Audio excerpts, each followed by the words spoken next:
آپ اتنے پتہ نہیں کیا کر رہے ہیں، آپ خود آپ ہمیں پش کر رہے ہیں کہ ہم پھر ہنگاموں کی طرف جائیں، ہم پھر یہاں کسی کو بولنے نہ دیں۔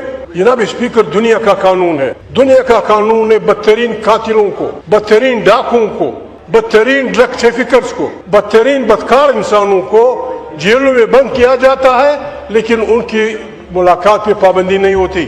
عمران خان اس ملک کا سب سے پاپولر لیڈر ہے، بہنیں محنت کر رہی ہیں، سیاسی لوگ محنت کر رہے ہیں، دنیا محنت کر رہی ہے، آپ ملاقات کی اجازت نہیں دیتے، آپ ہمیں کہاں لے جا رہے ہیں؟ اگر آپ کا فیصلہ ہے، شہباز اور اس کے دوستوں کا فیصلہ ہے، یہ نہیں چلے گا جناب اسپیکر کہ بس ہم سب کھڑے ہوں کہ جی شہباز تم لوگوں کا سر رہے سلامت قومی نشان ہمارا۔ آپ بھی جانتے ہیں، دنیا جانتی ہے کہ گزشتہ انتخابات میں یہ پارلیمنٹ کس طرح وجود میں لائی گئی۔ جب اسپیکر پارلیمنٹ کی باقاعدہ بولی لگی، کروڑوں میں سیٹیں بیچی گئیں، وہ پارٹی جو سب سے پاکستان کی پاپولر پارٹی تھی، پھر بھی پتہ نہیں 150 نشانات پہ یا 200 نشانات پہ اس پارٹی نے الیکشن لڑا اور وہ سارے پروگرام کو برباد کر دیا، خدا بھلا کرے پاکستان کی یوتھ کا۔ اس کے بعد جب پارلیمنٹ بڑی، اسپیکر صاحب پھر اسمبلی میں جو حالت تھی آپ کو یاد ہے، 4 مہینے تک اس اسمبلی میں وہ ہنگامہ تھا کہ کسی کو کچھ سنائی نہیں دے رہا تھا۔ اس کے باوجود کہ ایک غلط پارلیمنٹ، ناروا پارلیمنٹ، ہم نے کوشش کی، تحریک انصاف کے لوگوں نے کوشش کی کہ اس ماحول کو ذرا اچھائی کی طرف لے جایا جائے۔ اس کا جناب اسپیکر آپ یہ فائدہ اٹھا رہے ہیں، خدا نخواستہ دنیا میں جناب اسپیکر، ہم ایک دنیا میں رہتے ہیں، عمران خان پرائم منسٹر رہ چکا ہے، اس ملک کے کروڑوں عوام کے دل کی وہ آواز ہے۔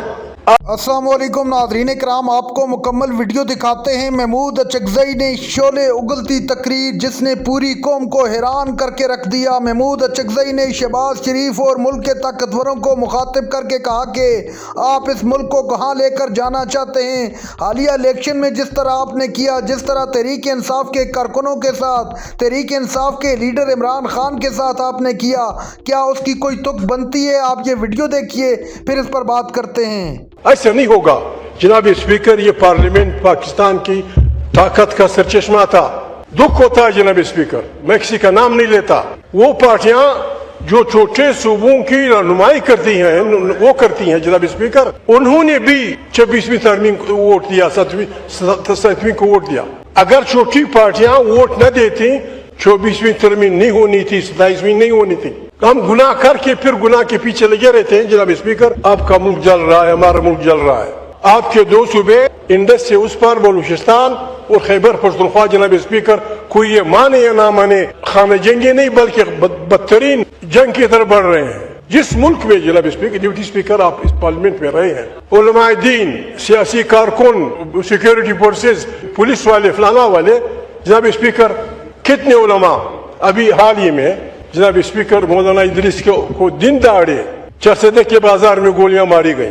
جناب اسپیکر، اگر آپ نے اس ملک کو خدا نخواستہ باجوڑ سے لے کر وہ خیبر کا آدمی بیٹھا ہوا ہے، مہنگائی کا یہ حال ہے جناب اسپیکر، مہنگائی 6 کروڑ انسان پہلے ہی خط تنسیق اسی نیچے زندگی گزار رہے تھے، آپ نے ٹیکسز لگا کے مہنگائی آسمان تک پہنچا دی ہے۔ ہم آپ سے ریکویسٹ کریں گے، آپ ہمارے کولیگ ہیں، یہ نہیں کہ ہم اپنی کمزور ہیں جناب اسپیکر، اگر عمران خان کی ملاقاتوں پہ یہ پابندی رہی، پھر جناب اسپیکر ہم سے گلہ نہ کریں کہ پارلیمنٹ نہیں چل رہا، پھر ہم سے گلہ نہ کریں کہ پارلیمنٹ میں کیا ہو رہا ہے۔ جناب اسپیکر، وہ شریف آدمی بیمار ہے، کیا مطالبہ ہے اس کے خاندان کا، کیا مطالبہ ہے اس کے کولیگ کا؟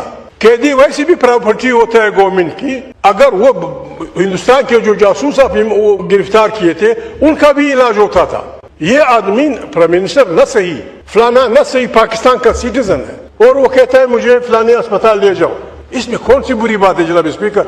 اگر واقعی شہباز صاحب آپ لوگ سارے کی ٹینشن کم کرنا چاہتے ہیں، within a week Imran Khan کی پابندی کو آپ جس اسپتال میں وہ علاج کرنا چاہتے ہیں وہاں پہنچائیں، یہ ٹیمپریچر کم ہو جائے گا جناب اسپیکر۔ ورنہ میری تجویز ہے، مولانا صاحب بھی بیٹھے ہوئے، میری تجویز ہے جناب اسپیکر، خارجہ امور پہ، دہشت گردی پہ، مہنگائی پہ اس پارلیمنٹ میں بحث کرائیں تاکہ سب لوگ اپنی اپنی وہ ایمانداری کی رائے کو دے دیں۔ جس اسپیڈ میں آپ وہی قانون سازی کر رہے ہیں، تقریباً